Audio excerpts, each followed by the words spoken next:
Tuan SPD tekad kuatkan hati, negeri memanggil tawan, belajar bergerak berbagi untuk negeri, guru penggerak majukan pendidikan, guru penggerak menghambat pada murid, kreatif rancang pembelajaran, hargai potensi, tingkatkan prestasi, lahirkan profil pelajar Pancasila.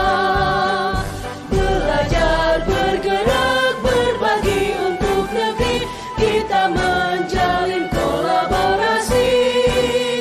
Belajar, bergerak, berbagi untuk negeri, demi bakti pada Ibu Pertiwi.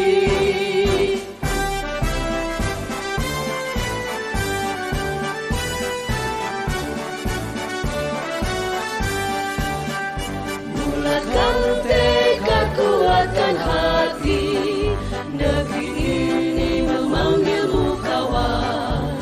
Belajar, bergerak, berbagi untuk negeri, guru penggerak majukan pendidikan, guru penggerak menghambat pada murid, kreatif rancang pembelajaran, hargai potensi, tingkatkan prestasi, lahirkan profil pelajar Pancasila. Belajar, bergerak, berbagi untuk negeri, kita menjalin kolaborasi. Belajar, bergerak, berbagi untuk negeri, demi bakti pada Ibu Pertiwi.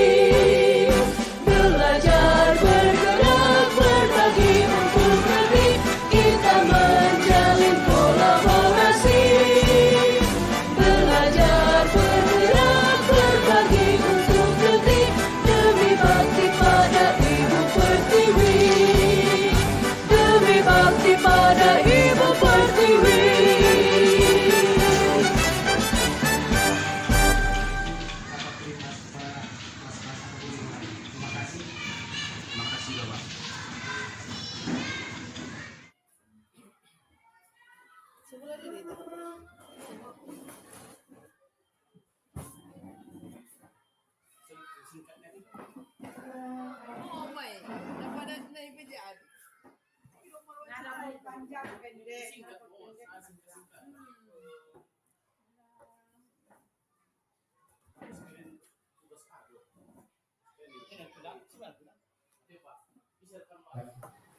Arwah Tuhan kita Nabi besar Muhammad Sallallahu Alaihi Wasallam, di mana beliau sebagai suri teladan bagi kita yang kita harapkan syafaatnya di hari kemudian.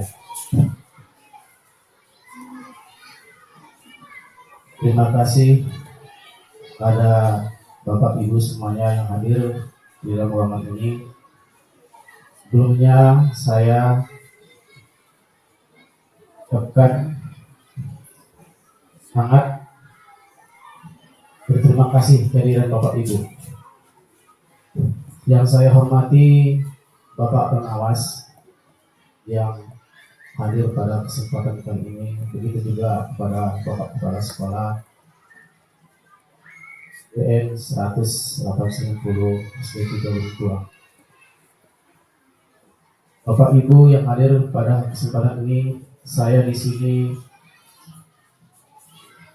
izinkan saya untuk menyampaikan beberapa hal yang harus kami sampaikan sebagai guru penggerak, dan di sini saya bukan menggurui Bapak Ibu semuanya.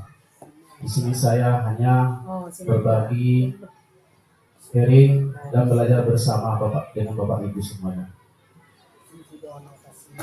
Baik, untuk mempersingkat waktu, di sini sudah saya tampilkan Bapak Ibu yang berjudul diseminasi atau sama seperti penyebaran penyebaran budaya positif di SDN 192. Ini Bapak Ibu, budaya positif yang saya sampaikan tadi adalah suatu kebiasaan yang bernilai positif, di dalamnya mengandung sejumlah kegiatan yang mampu menumbuhkan karakter murid. Di sini untuk membudayakan kebiasaan budaya positif ini diperlukan lingkungan yang positif, yaitu lingkungan yang aman, nyaman, dan yang bisa menumbuhkan minat belajar siswa kita. Jadi sekolah dalam hal ini harus memberikan dukungan lingkungan yang positif.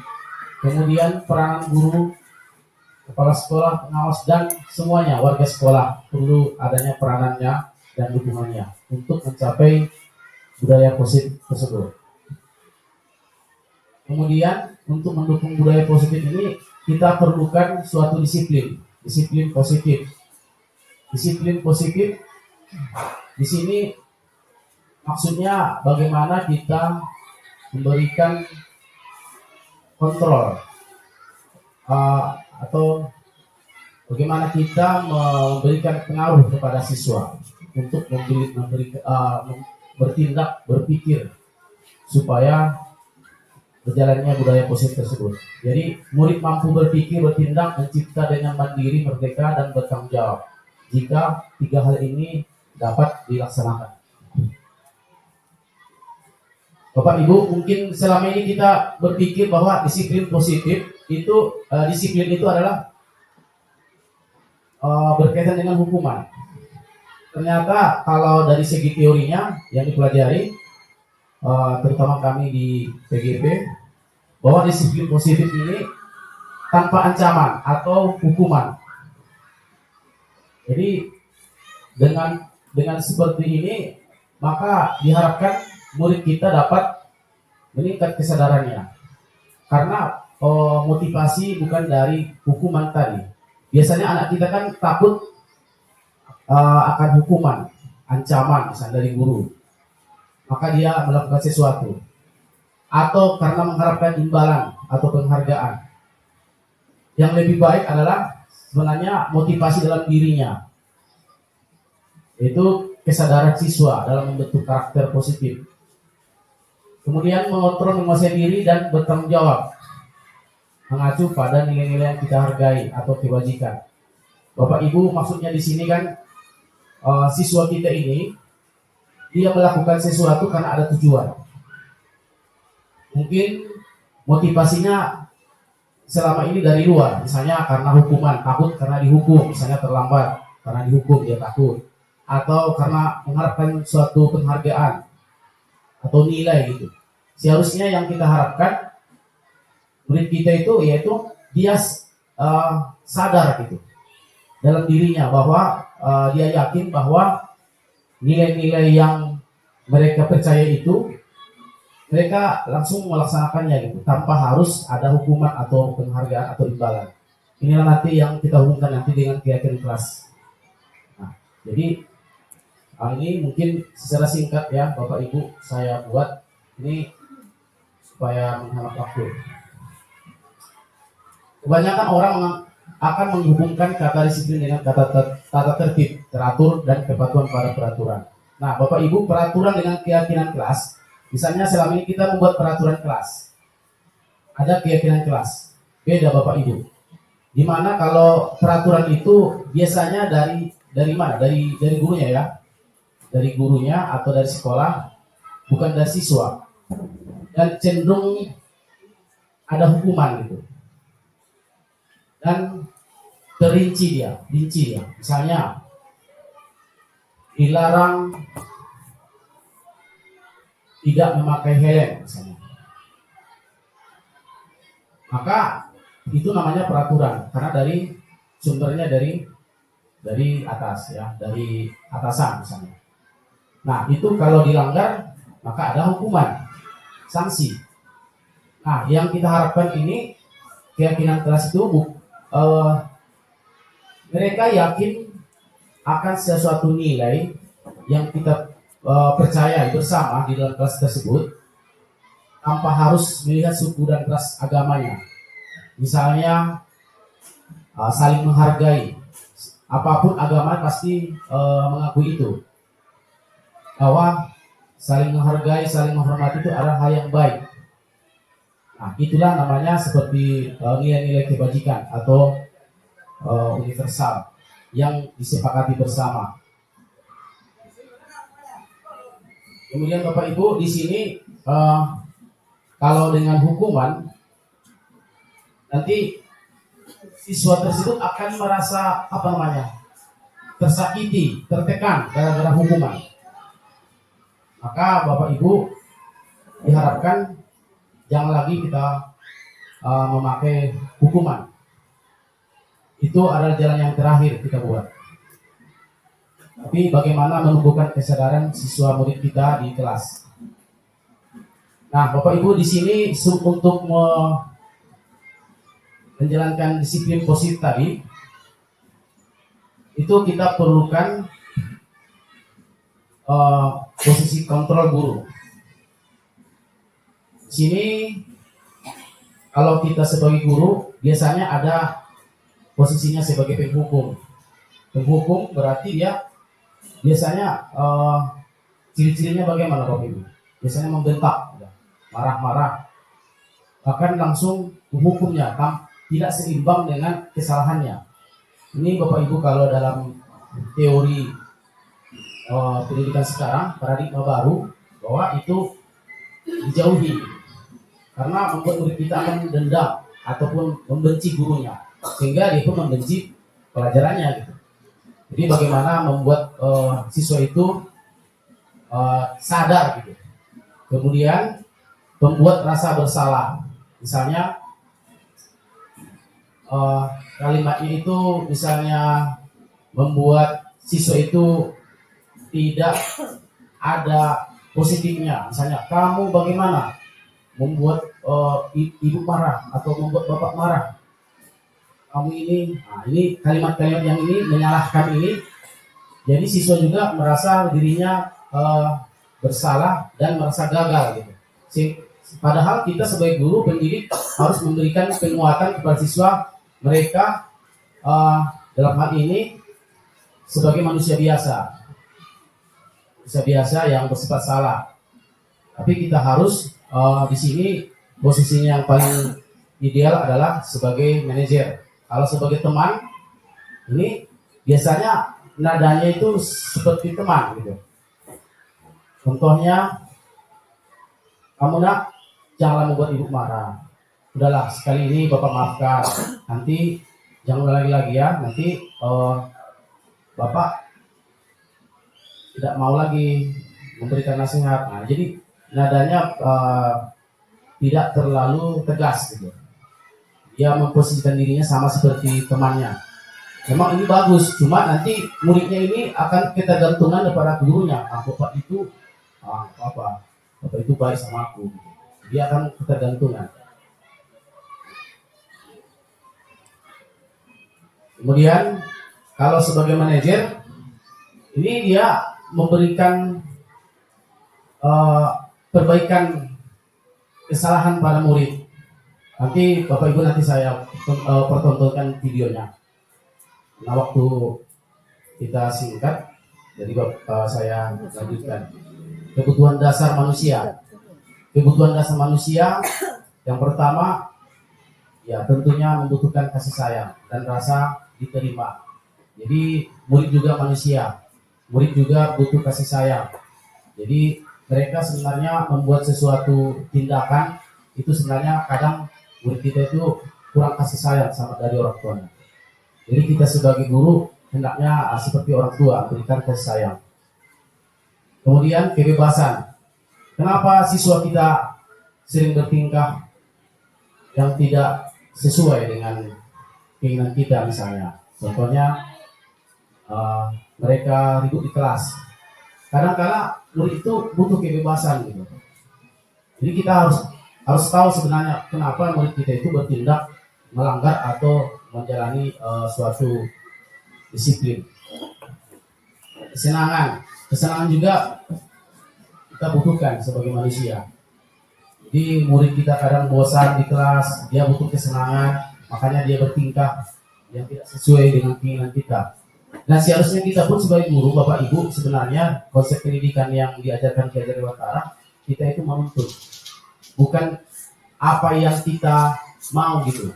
Bukan kita yang menuntut murid itu seperti apa yang kita inginkan, tapi kita harus mengakui bahwa anak-anak itu memiliki kodrat anak. Kalau istilahnya di dalam filosofi Ki Hajar Dewantara itu kodrat alam dan kodrat zaman. Kodrat alam itu contohnya anak-anak itu sukanya bermain. Kalau kita bisa membuat pembelajaran dengan menyenangkan, mereka akan senang.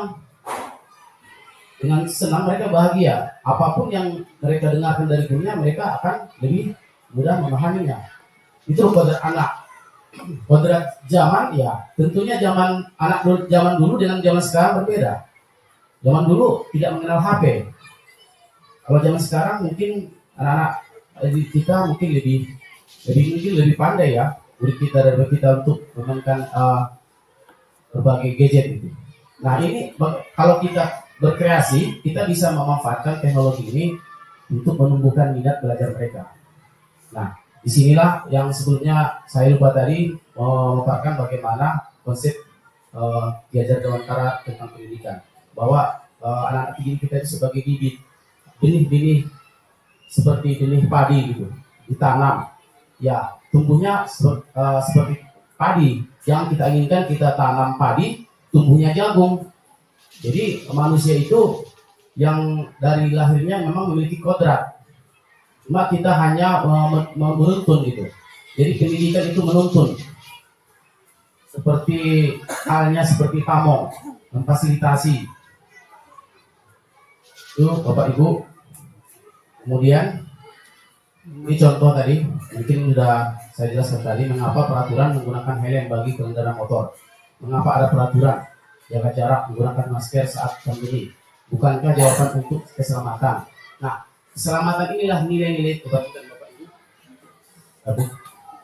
Keselamatan inilah nilai-nilai kebajikan yang disepakati. Nah, keselamatan dan kesehatan adalah nilai-nilai yang bersifat universal, tak terbatas suku, agama, dan lain sebagainya. Nilai-nilai ini ada orang yang berbeda suku pun mengakui ini, bahwa kesehatan itu penting.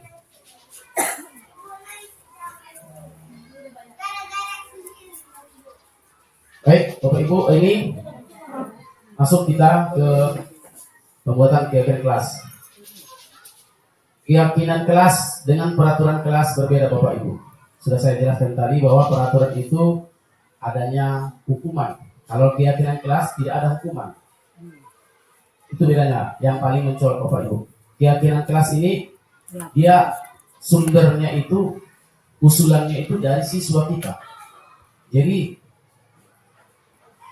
kalau untuk meningkatkan budaya positif, kita harus membiasakan disiplin positif.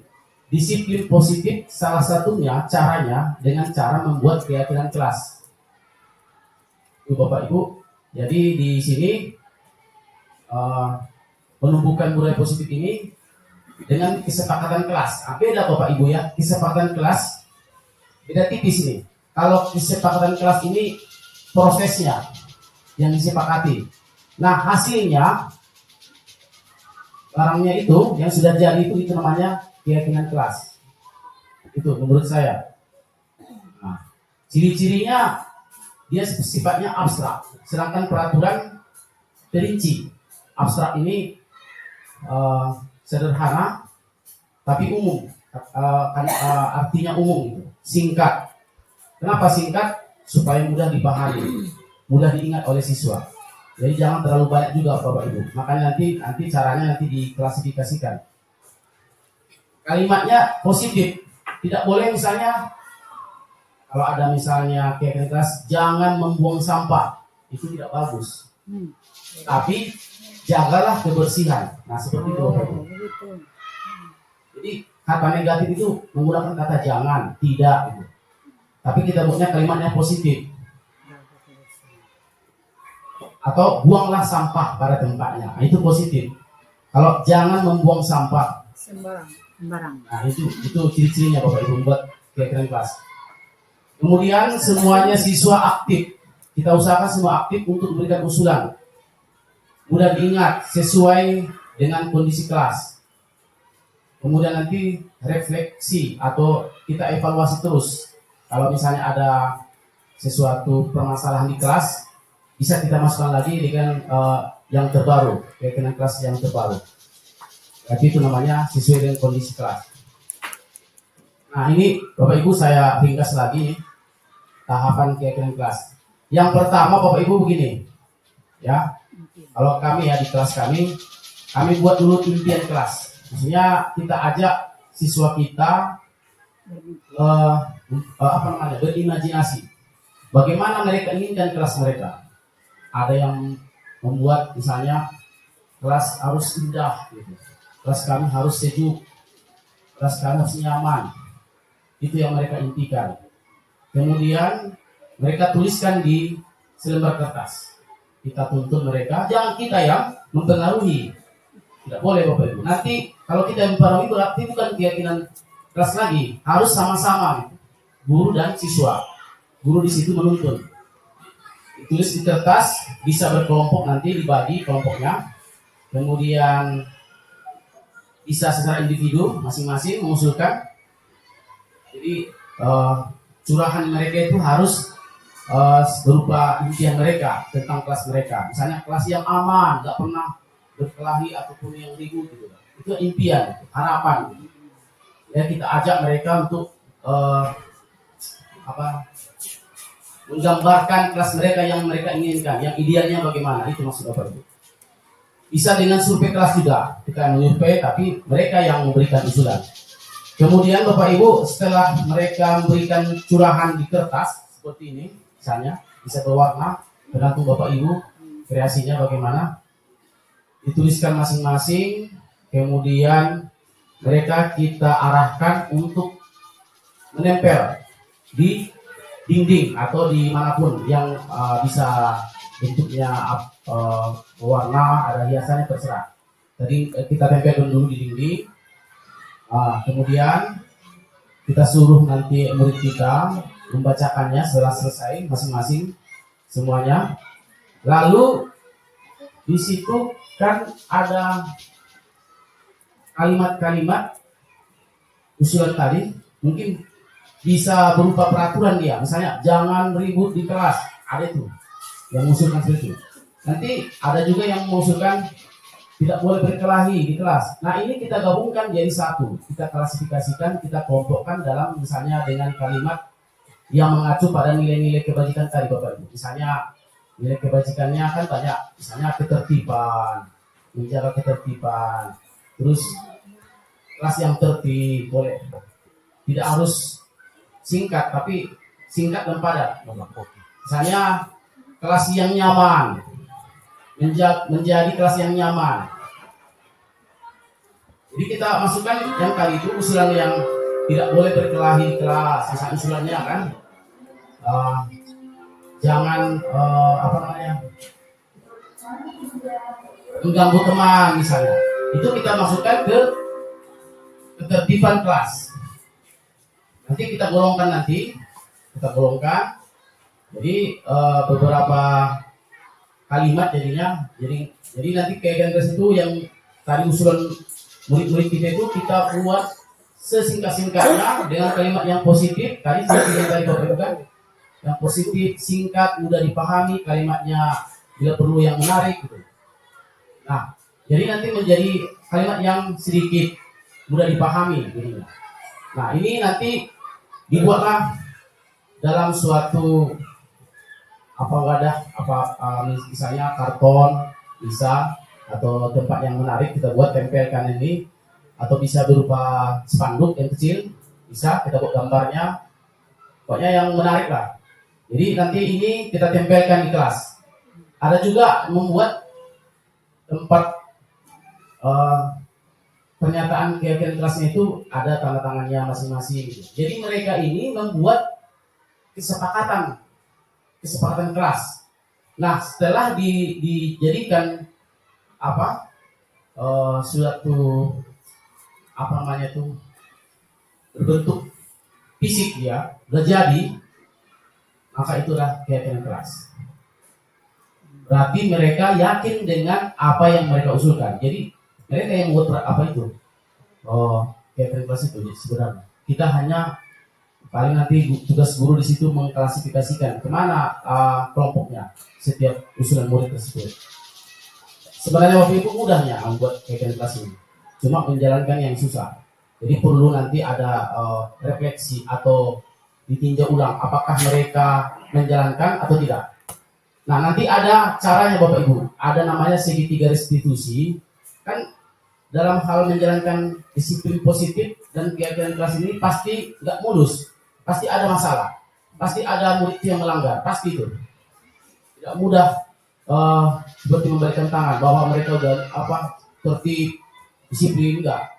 Nggak semudah itu memang. Ada proses. Nah, makanya di sini kita sebagai guru menuntun mereka, mengingatkan mereka. Kalau jika mereka melanggar, kita ingatkan mereka. Nanti di sini ada namanya cara untuk menerapkan disiplin positif dengan cara catering kelas ini. Caranya begini. Jika ada murid yang bermasalah, nah, kita panggil mereka. Atau di ruang tertentu, boleh. Yang betul nyaman lah. Atau di ruang guru, kita panggil mereka. Kita tanyakan. Hanya yang bermasalah itu ada 2 orang, Bapak Ibu. Kita tanyakan mereka sebenarnya apa yang terjadi, konfirmasi. Terus kita tanyakan tujuan mereka itu. Misalnya kalau salah satu yang membuat salah, satu orang yang diganggu misalnya, jadi kita tanyakan yang mengganggu itu apa tujuan dia untuk melakukan tindakan tersebut. Atau bisa jadi kita buat dulu penguatan. Maksudnya kita buat dulu mereka jangan seperti orang yang salah gitu. Seperti yang tadi kan, guru itu posisinya ada yang membuat murid jadi bersalah gitu. Misalnya begini Bapak Ibu. Pernah saya jalankan waktu tugas modul, saya tanya siapa yang di situ yang mengganggu atau siapa yang bersalah gitu kan. Jadi saya bukan bilang mereka itu yang bersalah, bukan. Awalnya kita sampaikan dulu, kita sebagai manusia memang kadang kita bersalah. Bapak juga pernah bersalah. Siapapun orangnya, manusia pasti bersalah. Pernah melakukan kesalahan. Jadi saya di sini bukan mencari siapa yang salah. Jadi kita buat dulu mereka menstabilkan. Jangan kita anggap mereka gagal atau bersalah dulu, supaya mereka lebih mudah kita kita perbaiki gitu. Kalau kita menyalahkan langsung, maka mereka akan mungkin bisa jadi mereka sakit hati gitu. Berarti mereka tertekan lagi. Itu Bapak gambarannya. Jadi kita stabilkan dulu identitas mereka. Maksudnya di sini identitas mereka kan mereka yang bersalah, tapi jangan kita salahkan dulu. Kita buat pernyataan seperti ini. Bapak juga pernah SD, Bapak pernah juga bersalah. Semua manusia pasti pernah melakukan kesalahan. Atau misalnya Bapak nggak mencari siapa yang salah, tapi Bapak ingin memperbaiki kesalahan. Gimana? Nah, itu ditanyakan. Atau langsung ke tujuannya, boleh. Tapi yang paling bagus tadi menstabilkan identitas, supaya dia merasa tidak disalahkan dulu. Salah seperti itu nanti mudah untuk kita berikan nasihat ataupun penjelasan supaya dia merasa bersalah nanti. Misalnya begini Bapak Ibu. Misalnya Bapak pernah juga waktu kecil melakukan seperti ini. Nah, setelah itu kan dia merasa dia merasa orang gagal gitu. Setelah itu baru kita tanyakan tujuannya. Tujuan kamu itu bagaimana? Kenapa kamu melakukan seperti itu? Biasanya Bapak Ibu tadi hubungannya tadi kebutuhan 5 kebutuhan dasar manusia tadi Bapak Ibu. Kenapa dia berbuat seperti itu? Mungkin dia bosan di kelas sehingga dia mengganggu temannya, atau dia merasa butuh kasih sayang, jadi perhatikan orang tua, maka dia buat tindakan yang tidak bagus, yang tidak sesuai dengan keyakinan kelas tadi. Nah itu karena manusia membutuhkan kebutuhan dasar. Kalau nggak terpenuhi, maka dia mencari cara bertindak dengan untuk mematuhi kebutuhan tersebut. Maka anak-anak itu seperti itu. Kalau teorinya ya, teorinya. Kemudian setelah kita tanyakan tujuannya, Bapak Ibu di sini, ini namanya validasi, maksudnya menanyakan apakah dia melanggar. Nah ini masuk ke keyakinan kelas tadi. Apakah kamu merasa sudah melanggar keyakinan kelas? Ada nggak keyakinan kelas yang kamu langgar di kelasmu? Nah ini kelas kita. Ya ingat kembali yang dia buat tadi, yang disimpulkan, yang disepakati tadi menjadi keyakinan kelas. Dia ingat kembali, oh iya Pak, saya melanggar keyakinan kelas itu tidak saling menghargai Bapak. Nah, kalau seperti itu berarti dia sudah merasa bersalah. Tapi jangan kita yang menyalahkan gitu. Dia sendiri yang merasa gitu. Setelah itu baru kita masuk ke apa yang kita harapkan.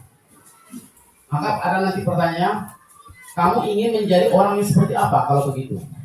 Kalau dia sudah merasa tadi melanggar, nanti dia jawab, harus dia jawab gitu.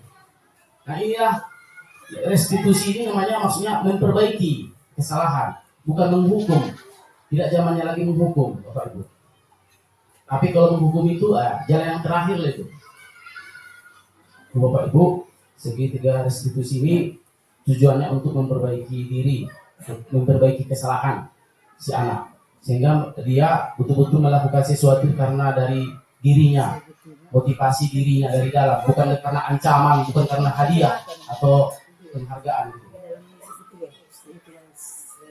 Nah, setelah dia menyampaikan keinginannya seperti apa, lalu ya nanti kita pantau apakah perkembangannya dia sudah melakukan perbaikan diri. Contohnya, apakah dia sudah meminta maaf. Nah, kalau dia sudah mengatakan saya ingin menjadi orang yang baik gitu kan, lalu kita arahkan dia meminta maaf supaya dia memperbaiki dirinya gitu. Ada tindak lanjutnya. Terus kemudian keyakinan kelas tadi kita harus update, maksudnya kita lihat perkembangan kondisi kelas, apakah ada lagi yang belum kita masukkan. Contohnya Bapak Ibu, ada keyakinan kelas berdoa sebelum dan sesudah belajar. Ternyata ada yang nggak berdoa, itu bisa ya kita ingatkan lagi. Jadi mungkin itu saja ya secara singkat Bapak Ibu.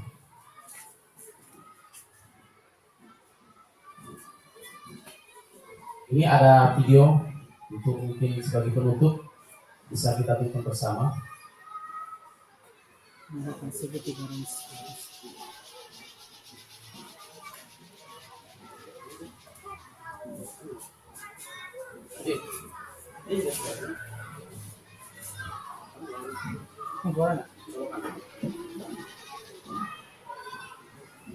Bluetooth. Bisa pakai Bluetooth, yang dia pakai Bluetooth. Kamu ada Bluetooth ini baru di laptop.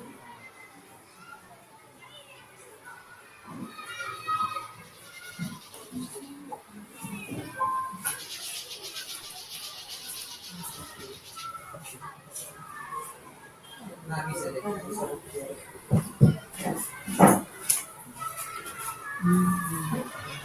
Ada Bluetooth. Kamu pakai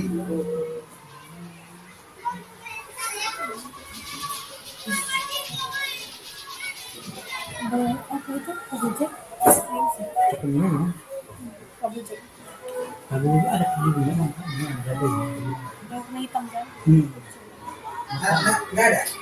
Bukan iya kabel na yun na may nagsama Warna di wajib. kecil gitu. Sa pamangkin. Na iba na ba yun?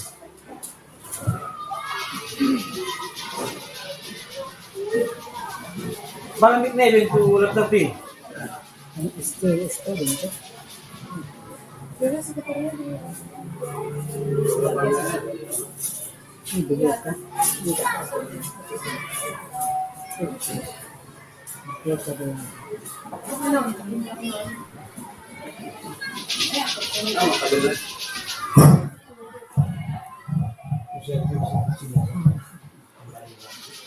Ya. Kalau chicken bisa kan nggak bisa. Kalau chicken bisa. Ini gitu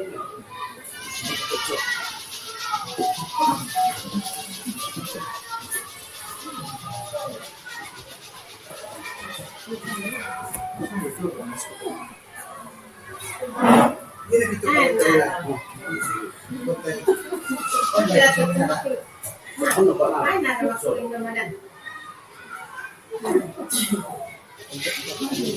Salut.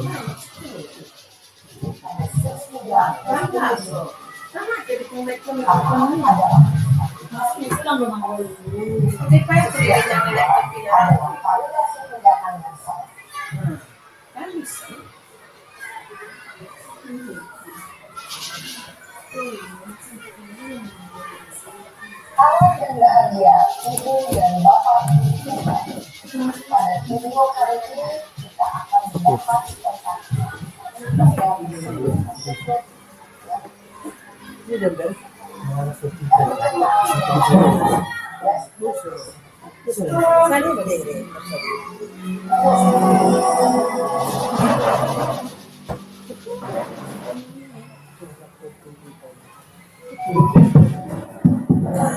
pada teori Dr. William James. Segitiga restitusi adalah suatu proses dialog yang dijalankan oleh guru atau orang tua agar dapat menghasilkan murid yang mandiri dan bertanggung jawab. Pada saat guru di posisi manajer, aspek yang dikembangkan pada murid adalah motivasi inklusif. Dapat tumbuh dan berkembang menjadi suatu kebiasaan positif dan akhirnya membentuk karakter murid. Proses dialog ini terdiri dari 3 langkah yang digambarkan pada ketiga sisi pada segitiga restitusi. Sisi pertama adalah menstabilkan identitas. Yang kedua adalah validasi tindakan yang salah. Dan sisi yang ketiga adalah menanyakan keyakinan. Dan Bapak Guru, berikut ini akan ditunjukkan bagaimana seorang guru berada dalam posisi yang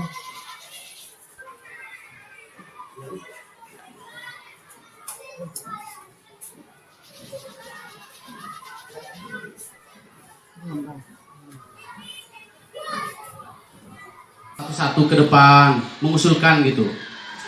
Ya, mengusulkan apa yang dia inginkan. Tidak ada paksaan dari temannya gitu. Yang dia inginkan apa gitu di kelas itu. Jadi Memang sebagai guru kita berikan ya. dasarnya dari siswa gitu ya. Ya dari siswa. Kalau peraturan sama seperti peraturan, cuma dia kalau peraturan kan biasanya gurunya yang buat peraturan. Ini harus dari mereka semuanya, nggak boleh dari guru. Guru hanya mengklasifikasikan atau mengkelompokkan. Misalnya kalau sama maksudnya itu dijadikan satu, Bapak Ibu. Itu maksudnya. Sebenarnya mudahnya. Bisa. Itu berjalan dengan waktu. Misalnya ada yang kelupaan. Contohnya, kita tidak bisa ya. Gimana kalau kita buat begini? Nah, boleh masukkan. Misalnya, contohnya lupa membuat. Kalau ada yang berpendapat jangan disalahkan atau ditertawakan, misalnya kan. Itu dibuat nanti di situ saling menghargai nilai kebajikannya gitu. Jadi kita buat golongkan ke nilai kebajikan tadi. Jadi nilai usulan-usulan murid tadi kita kelompokkan, kita buat kalimat yang positif, tapi tujuan yang sama gitu. Menjadi meringkas maksudnya itu. Ini sama dengan meringkas Bapak Ibu. Coba slide yang tadi impian mulai dari impian kelas. Dari slide yang Impian kelas.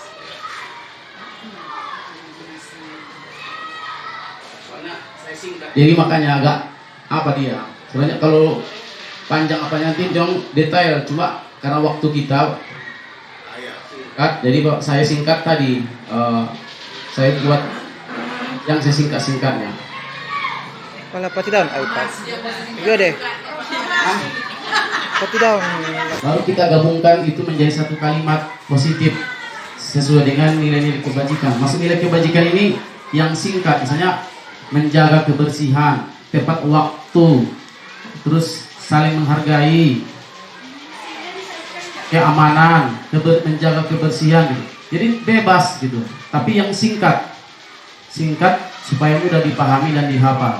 Bisa jadi seperti Bapak Pengas tadi kan, dibacakan setiap hari supaya hafal gitu. Sebenarnya mudahnya Bapak Ibu kalau kita nanti kami siap membantu kalau memang ini di kelas ada yang mau membuat. Iya sebenarnya luas sekali Ibu. Kalau dimensi profil Pancasila kan masih bisa dijabarkan itu. Misalnya kan gotong royong bisa kita buat di dalam hal kegiatan kelas. Saling bekerja sama boleh, bergotong royong, kolaborasi, terserah bagaimana kalimat berupa Bapak Ibu supaya bagus, bisa dipahami dengan kalimat yang sederhana, yang singkat, sesingkat-singkatnya, tapi mereka paham gitu dan mudah menghafalnya bila perlu. Itu maksudnya yang saya sampaikan tadi. Misalnya seperti apa? Ya, ya bisa. Boleh saja, tidak masalah. Karena dari gurunya kalimat itu masukannya dari siswa. Iya bisa. Bisa. Pokoknya kan apapun yang mereka usulkan, yang positif, negatif itu kita tampung. Cuma nanti kita perbaiki kalimatnya. Gitu. Ya.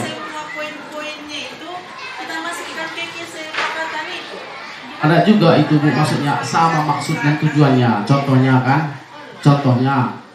ada kalau sebenarnya murid itu kan kadang bahasanya kan hampir samanya maksudnya kan.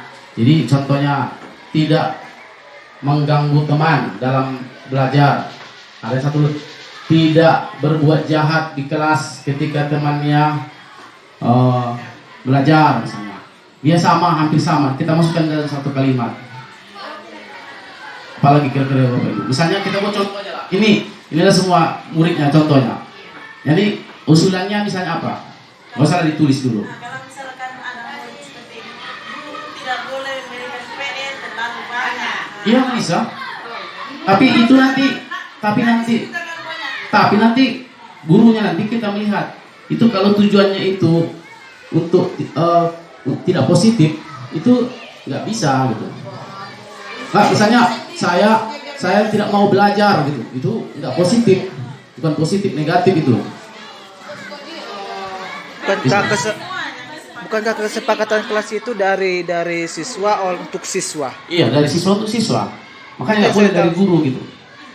Cuma kita nanti tugas kita hanya memilah-milah mana yang sesuai, mana yang positif, mana yang negatif.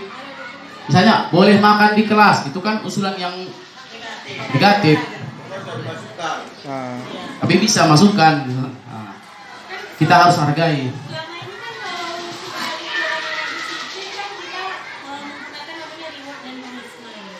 Ya.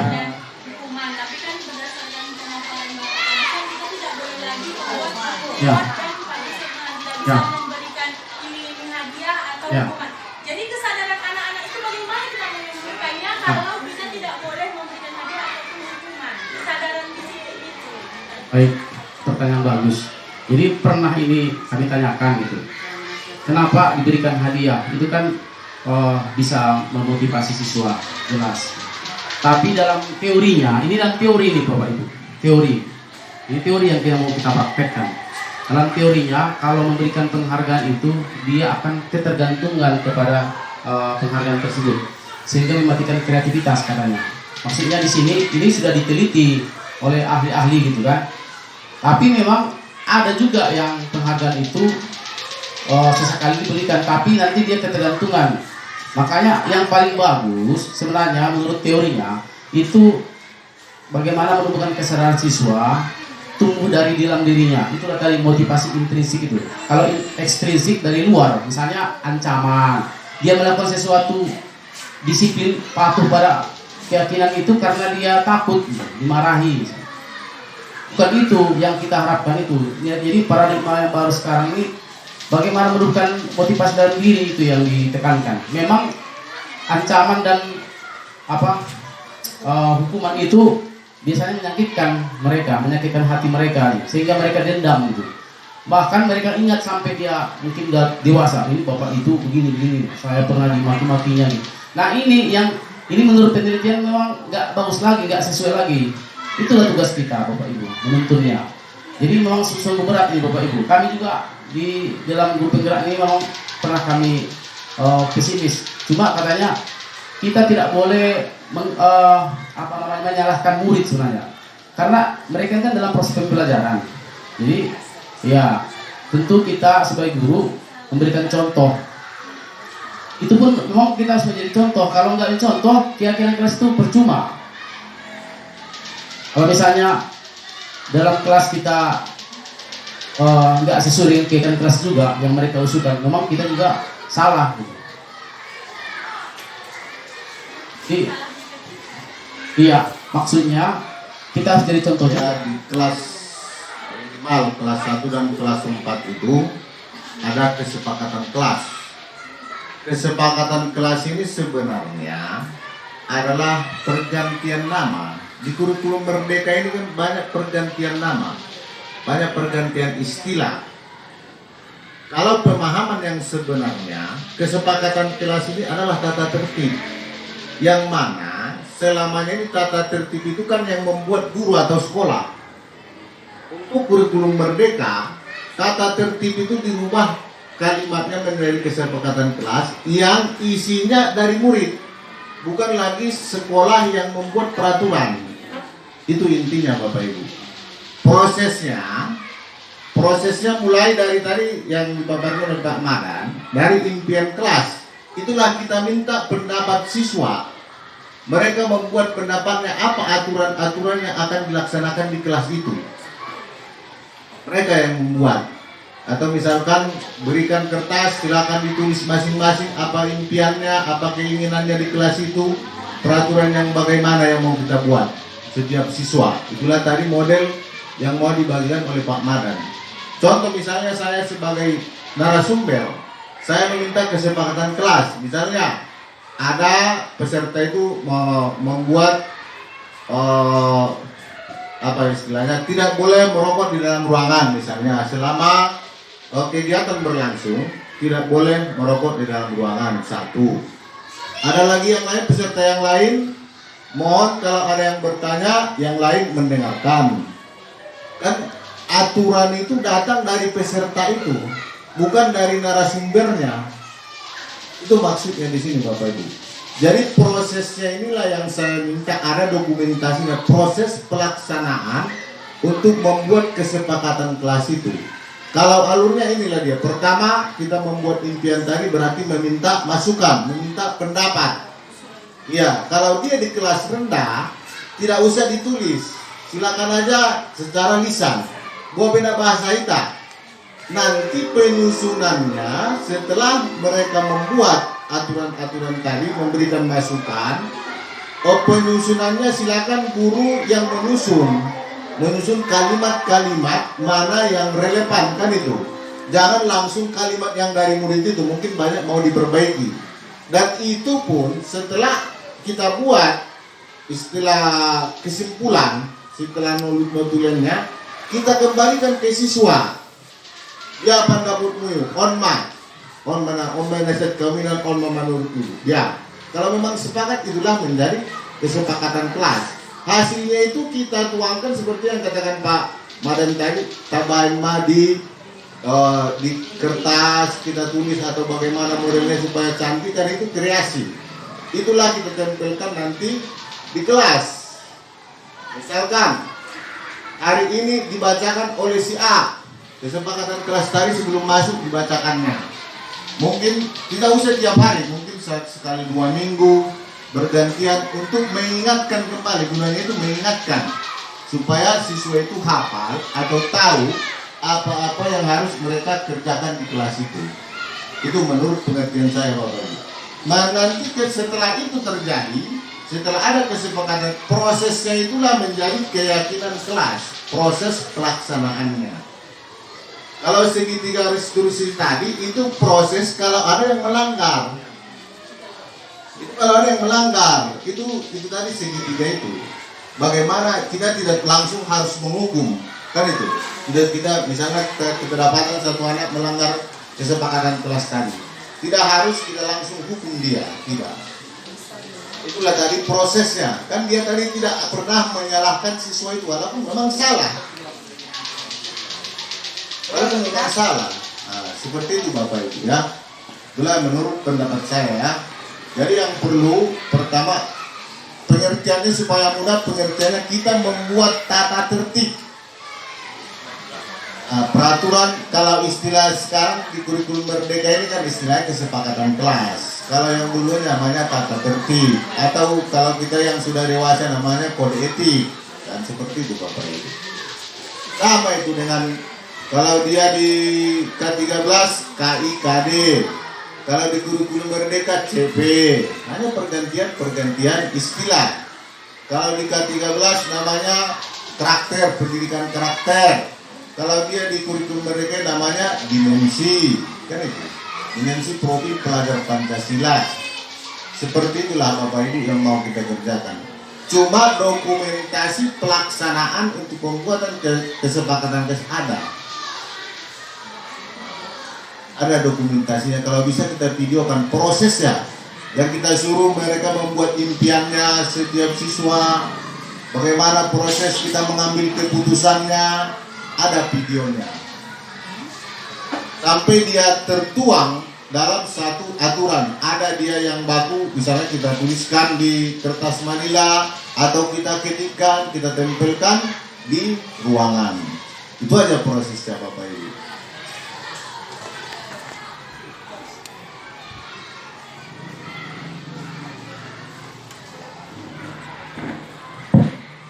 Terima kasih kepada Bapak Pengawas yang telah memberikan penjelasan yang lebih baik lagi tadi tentang bagaimana pembuatan tahapan keyakinan kelas dan bagaimana maksud dari segitiga restitusi. Jadi Bapak Ibu di sini kebetulan kami kemarin ada memvideokan, cuma saya harus mencari lagi filenya gitu. Nggak saya buat di sini. Cuma saya rasa dengan mungkin penjelasan saya ini, saya kira sudah Bapak Ibu paham. Tadi sudah dijelaskan Pak Pengawas bahwa di situ sebenarnya intinya bagaimana murid kita memberikan usulan misalnya tata tertib, peraturan, usulan, itu semuanya harapan mereka. Nah, ini nanti kita suruh mereka menuliskan di kertas masing-masing, baru mereka tempelkan bergiliran ke depan. Nanti kita buat judulnya keyakinan kelas atau kesepakatan kelas dulu gitu, boleh. Itu prosesnya, ditempel gitu kan, tempel. Nanti dibacakan kira-kira yang mana satu ke depan, mengusulkan gitu. Ya, mengusulkan apa yang dia inginkan. Tidak ada paksaan dari temannya gitu. Yang dia inginkan apa gitu di kelas itu. Memang sebagai guru kita berikan ya. Dasarnya dari siswa gitu ya. Ya, dari siswa. Kalau peraturan sama seperti peraturan, cuma dia kalau peraturan kan biasanya gurunya yang membuat peraturan. Ini harus dari mereka semuanya. Nggak boleh dari guru. Guru hanya mengklasifikasikan atau mengkelompokkan. Misalnya kalau sama maksudnya itu dijadikan satu Bapak Ibu. Itu maksudnya. Sebenarnya mudahnya. Bisa, itu berjalan dengan waktu. Misalnya ada yang kelupaan. Contohnya, kita tidak bisa ya, gimana kalau kita buat begini? Nah, boleh masukkan. Misalnya, contohnya lupa membuat, kalau ada yang berpendapat jangan disalahkan atau ditertawakan, misalnya kan, itu dibuat nanti di situ saling menghargai nilai kebajikannya gitu. Jadi kita buat golongkan ke nilai kebajikan tadi. Jadi nilai usulan-usulan murid tadi kita kelompokkan, kita buat kalimat yang positif, tapi tujuannya sama gitu. Menjadi meringkas maksudnya itu. Sama dengan meringkas Bapak Ibu. Coba slide yang tadi impian mulai dari impian kelas ya. Dari slide yang Impian kelas. Soalnya saya singkat. Jadi makanya agak apa dia? Sebenarnya kalau panjang apanya nanti dong detail, cuma karena waktu kita singkat, jadi saya singkat tadi. Saya buat yang saya singkat-singkatnya. Wala pati daw iPad. Iya deh. Pati daw ngakirin. Tuh Bapak Ibu, jadi di sini menumbuhkan budaya positif ini dengan kesepakatan kelas. Beda Bapak Ibu ya, kesepakatan kelas beda tipis ini. Kalau kesepakatan kelas ini prosesnya yang disepakati. Nah hasilnya barangnya itu yang sudah jadi itu namanya keyakinan kelas. Itu menurut saya. Nah, ciri-cirinya dia sifatnya abstrak, sedangkan peraturan terinci. Abstrak ini sederhana tapi umum, artinya umum gitu, singkat. Kenapa singkat? Supaya mudah dipahami, mudah diingat oleh siswa. Jadi jangan terlalu banyak juga Bapak Ibu. Makanya nanti caranya nanti diklasifikasikan. Kalimatnya positif. Tidak boleh misalnya kalau ada misalnya keyakinan kelas jangan membuang sampah. Itu tidak bagus. Tapi jagalah kebersihan. Nah, seperti itu Bapak Ibu. Jadi kata negatif itu menggunakan kata jangan, tidak gitu. Tapi kita buatnya kalimatnya positif. Atau buanglah sampah pada tempatnya. Nah, itu positif. Kalau jangan membuang sampah. Nah, itu ciri-cirinya Bapak Ibu buat keyakinan kelas. Kemudian semuanya siswa aktif. Kita usahakan semua aktif untuk memberikan usulan. Mudah diingat sesuai dengan kondisi kelas. Kemudian nanti refleksi atau kita evaluasi terus.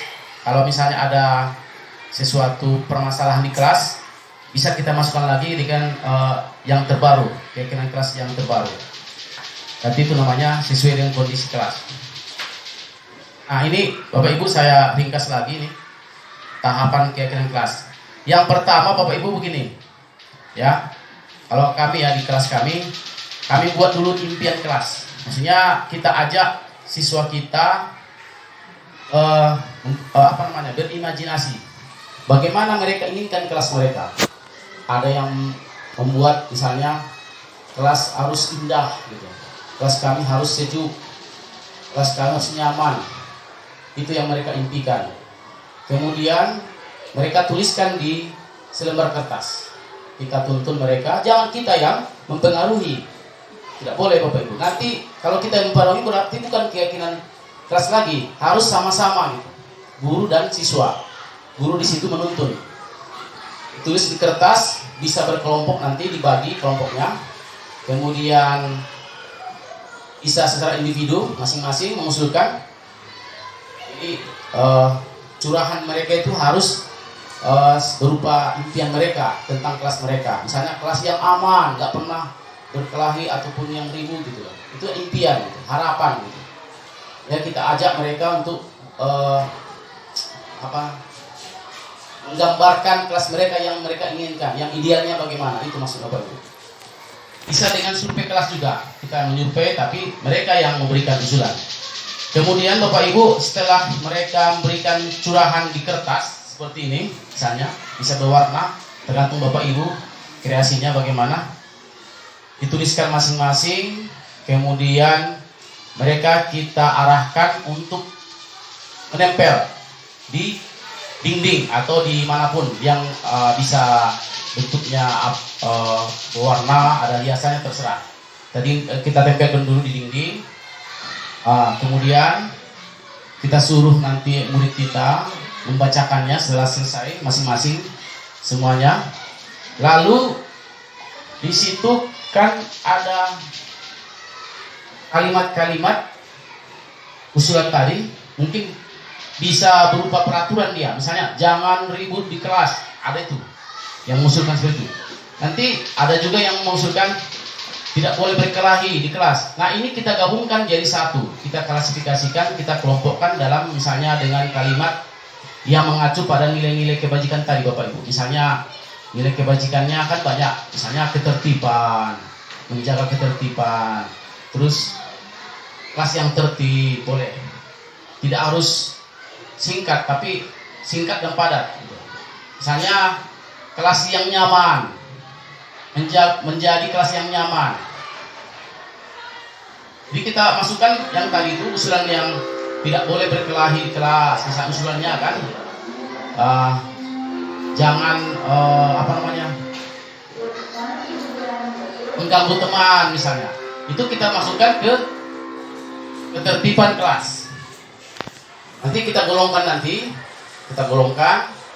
jadi beberapa kalimat jadinya. Jadi nanti kayak kelas itu yang tadi usulan murid-murid kita itu kita buat sesingkat-singkatnya dengan kalimat yang positif. Tadi ciri-cirinya tadi Bapak Ibu kan, yang positif, singkat. Bersediakah kamu mempelajarinya? Selanjutnya, kita akan simak sisi terakhir, yaitu menanyakan keyakinan. Teori kontrol menyatakan bahwa pada dasarnya kita termotivasi secara implisit. Pada saat perilaku yang salah telah divalidasi dan identitas sukses telah stabil, maka murid telah siap menaikkan keyakinan-keyakinannya dengan tindakannya yang salah, dan pemikirannya telah bergeser ingin menjadi orang yang dituju. Pertanyaan-pertanyaan ini dapat menaikkan keyakinan-keyakinan yang dianut murid. 1. Sebagai keluarga atau kelas, apa yang kita yakini? 2. Nilai-nilai apa yang telah kita sepakati? 3. Seperti apa gambaran sebuah kelas yang ideal bagi kamu?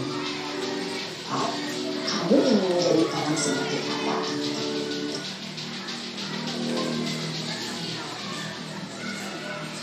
Dalam menerapkan segitiga restitusi, perlu diperhatikan beberapa hal, yaitu 1. Perilaku yang salah perlu dikaitkan dengan nilai-nilai atau keyakinan-keyakinan yang telah disepakati atau dituju. 2. Kesediaan orang yang melakukan kesalahan untuk memperbaiki masalah. 3. Pemecahan masalah sebisa mungkin relevan atau memiliki hubungan dengan masalah yang ada. 4. Usaha. Perlu adanya suatu usaha perbaikan dari pihak yang berbuat kesalahan. 5. Waktu. Perlu didedikasikan waktu dari pihak yang berbuat kesalahan. Tanyakan kapan akan mulai diberlakukan usaha untuk memperbaiki masalah. Dengan memahami struktur penerapan segitiga restitusi, diharapkan guru dapat menerapkan posisinya sebagai manajer dengan mengajukan pertanyaan-pertanyaan bermakna yang dapat membuat murid menjadi lebih percaya diri, bertanggung jawab, dan mandiri. Nah, Ibu Bapak Guru perlu tidaknya mengikuti ketiga tahapan dari segitiga restitusi bergantung pada ringan beratnya suatu permasalahan. Misalnya, bila permasalahan tersebut ringan, maka tidak perlu dijalankan secara berurutan. Bahkan bisa semudah menanyakan apa keyakinan yang kita sepakati. Dengan menjalankan segitiga restitusi, dengan mengajukan pertanyaan-pertanyaan bermakna, diharapkan murid menjadi lebih kuat secara pribadi, dapat membuka wawasan murid agar dapat menyelesaikan permasalahannya sendiri, semakin percaya diri, mandiri, dan merdeka. Salam dan bahagia, Ibu Bapak Guru hebat.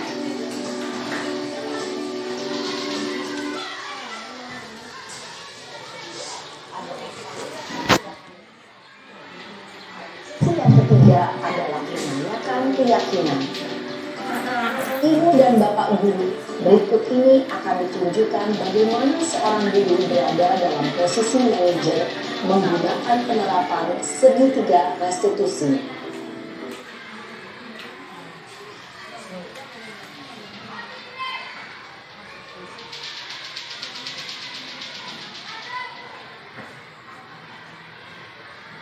Yang Sarah, Siapa?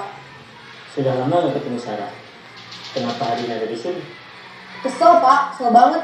Masa aku dikatain tukang fitnah Pak? Ya aku marah lah. Aku balik ngatain Eka di depan kelas. Kesel banget. Oh begitu. Ya pasti kamu marah dan kesal.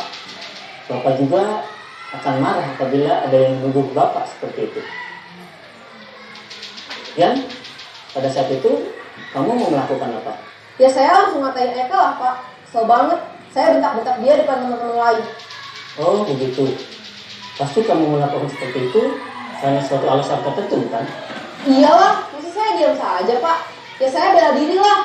Masa saya dituduh tukang fitnah? Ya wajar lah. Mempertahankan harga diri itu sesuatu yang penting buat kamu. Untung kamu tidak bertindak lebih gegabah lagi. Membentak-bentak.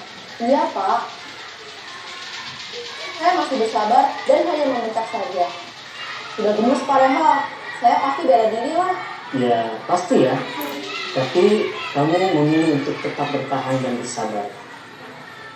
Kamu memilih untuk tidak berbuat lebih parah lagi kan? Sekarang coba kita lihat lagi tindakan kamu yang bentak-bentak Eka di kelas. Tindakan kamu itu kira-kira sesuai dengan keyakinan kelas atau prinsip kamu tidak? Enggak lah Pak. Capek Pak jadi pemarah.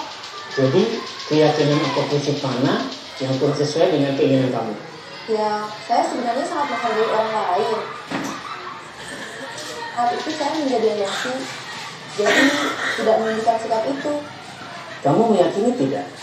Menghargai orang lain itu penting buat kamu. Yakinlah Pak. Iya, setuju. Kita harus saling menghargai.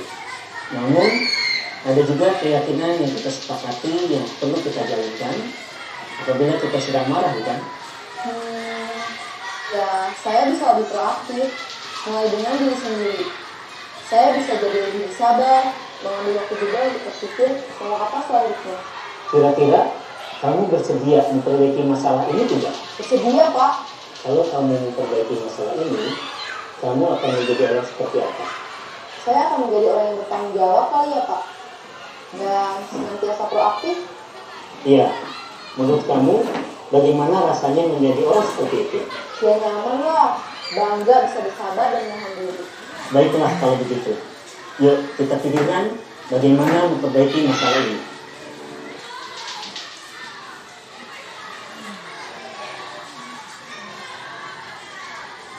Ibu dan Bapak guru hebat. Baru saja kita menyaksikan contoh bagaimana seorang guru berada dalam posisi manajer menggunakan penerapan segitiga restitusi. Mari kita bahas satu persatu. Pada sisi pertama, menstabilkan identitas berdasarkan pada prinsip bahwa membuat kesalahan adalah bagian dari proses pembelajaran. Sisi pertama dari segitiga ini berperan menggeser identitas murid dari identitas gagal ke identitas sukses. Murid yang sedang bertingkah laku yang tidak pantas atau menarik diri saat itu sedang mengalami identitas gagal. Bila kita mengkritiknya, maka posisinya tidak akan berubah. Kita bisa mengajukan pernyataan-pernyataan ini. 1. Membuat kesalahan sesuatu yang wajar. 2. Manusia tidak ada yang sempurna. 3. Kita bisa memperbaiki masalah ini. 4. Saya tidak menanyakan kesalahannya. Saya lebih fokus bagaimana memperbaiki masalah ini. 5. Apakah saat ini kamu tengah menjadi orang yang baik untuk dirimu sendiri? Pada sisi kedua, validasi tindakan yang salah berlandaskan pada prinsip bahwa setiap perilaku berupaya memenuhi suatu kebutuhan tertentu. Guru yang telah memahami teori kontrol akan bergeser dari pemikiran stimulus respon menjadi proaktif dan mencoba untuk mengenali tujuan dari perilaku murid. Mengenali dan mengakui kebutuhan murid ini dapat memperbaiki hubungan dengan murid tersebut. Pernyataan atau pertanyaan bisa disampaikan dengan nada suara tidak menghakimi atau memojokkan, sehingga dapat mengembalikan murid pada posisi positif. 1. Kamu bisa saja bertindak lebih gegabah lagi dari ini. 2. Kamu bukan melakukannya tanpa suatu alasan tertentu. 3. Kamu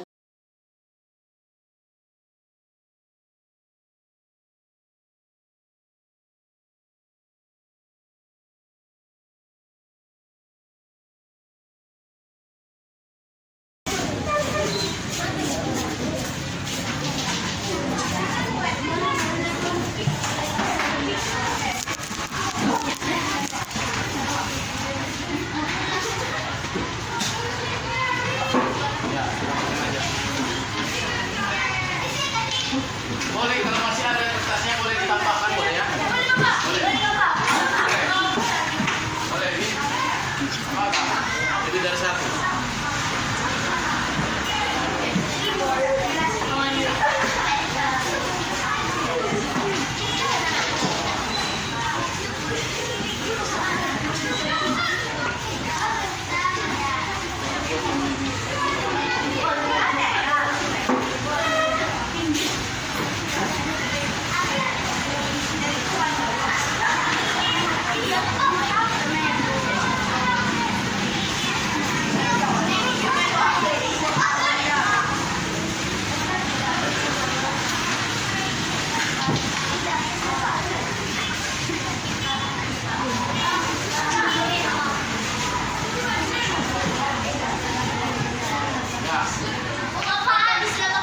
Gak apa-apa. Tunggu dulu. Ada lagi? Iya. Nanti ya sisakan ya. Udah, nggak usah lagi. Udah, kita sisakan untuk impian kelas apanya. Ya, silakan. Yang belum, impian kelasnya.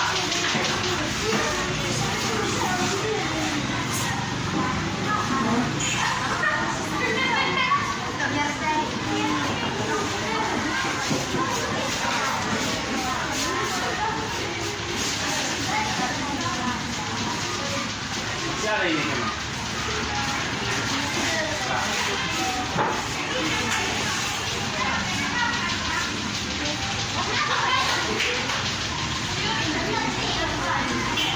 Apa-apa, lanjutkan aja kalau masih ada. Ada?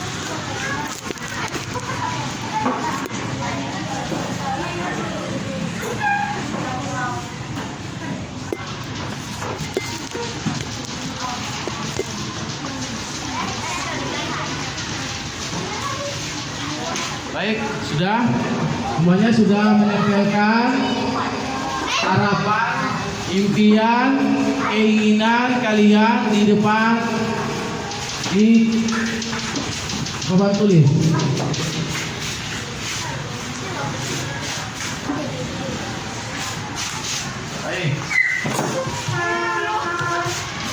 Baik. Sudah ya. Semuanya sudah ditempelkan impian kelasnya. Lalu kita bacakan satu persatu. Apakah impian kelas kita inginkan? Apa keinginannya? Silakan dibacakan. Siapa yang mau ke depan bacakannya?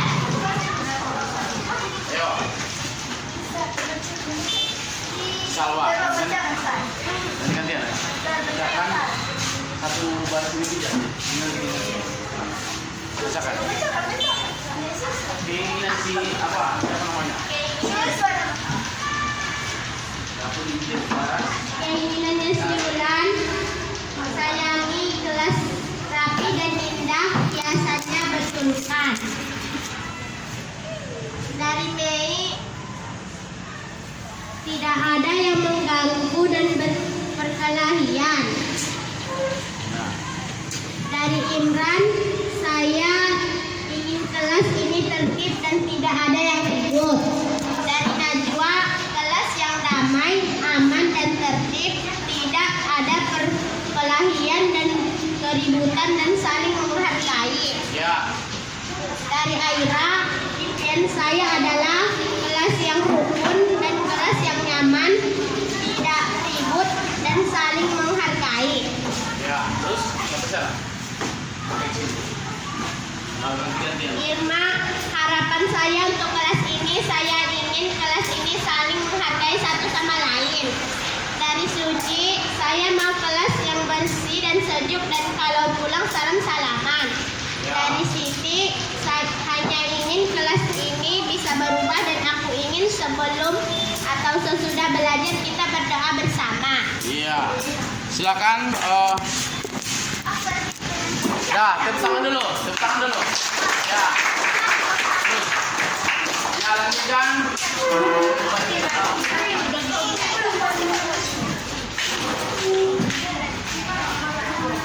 Dari itu,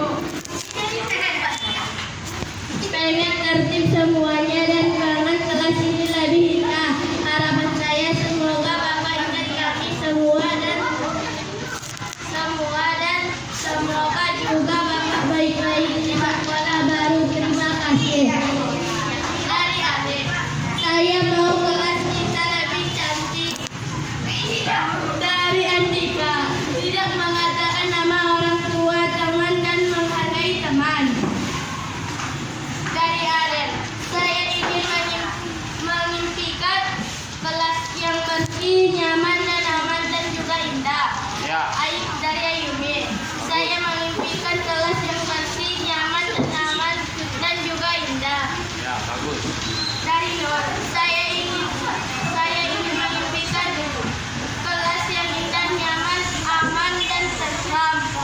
Dari Raisa, aku ingin menginginkan kelas kita aman, tidak ada berkelahi, kelas kita jadi maju.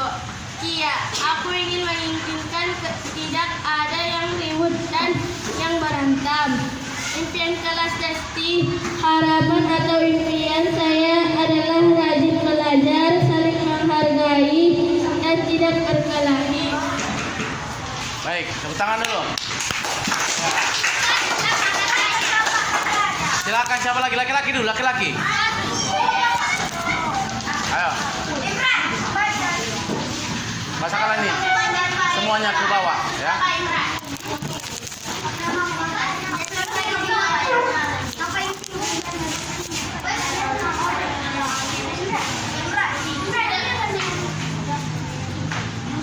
Dari Ajijul, saya mau kelas kita lebih bersih. Dari Patri, tidak menjerit teman dan kelas agar tertib dan kelas yang aman dan tidak ribut dan tidak membilang nama orang tua.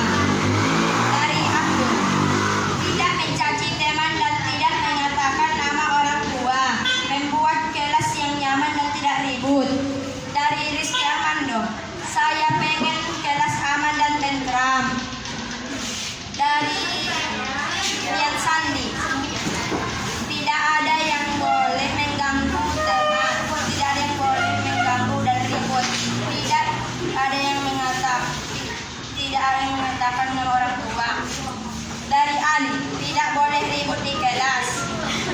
Dari Uswatun, harapan saya di kelas ini menjadi kelas yang nyaman, bersih, bebas dari kuman.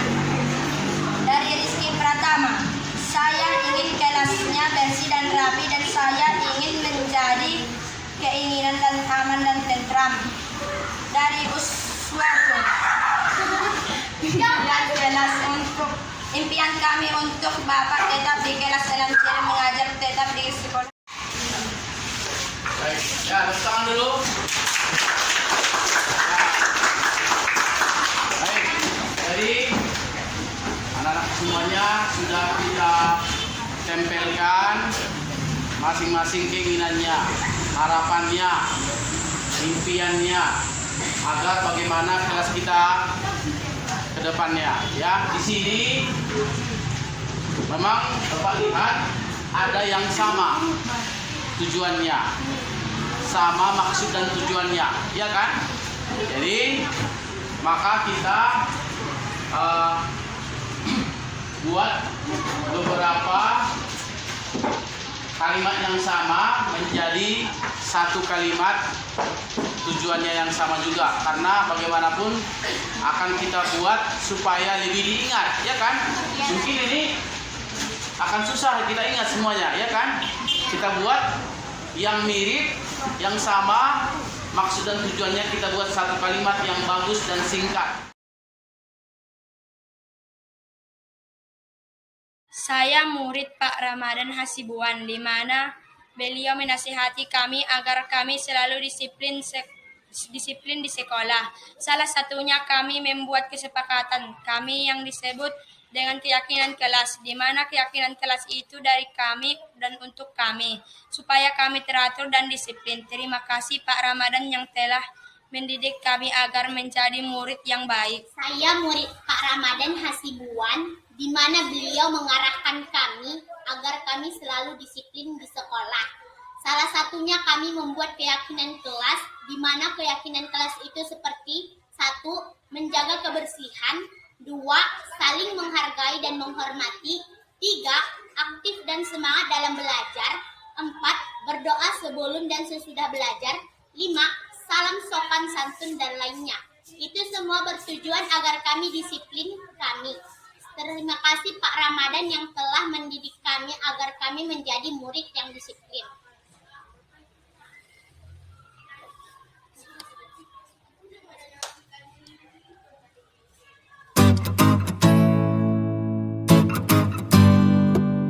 Aku rekan sejawat dari Bapak Ramadan Hasibuan SPD, calon guru penggerak angkatan ke-7 dari SDN 10008. Belajar Pancasila, beriman dan bertakwa pada Tuhan dan yang memberikan Esa, dan apresiasi atas berakhlak kegiatan mulia, diseminasi berkebinekaan global, budaya gotong positif royong yang mandiri, dilakukan beliau di sekolah ini.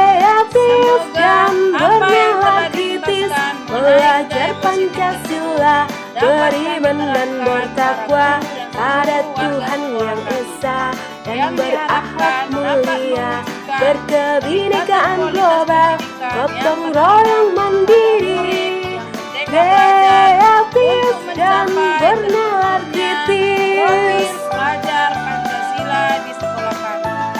Semoga Bapak sukses sebagai guru penggerak, bergerak, tergerak, dan menggerakkan.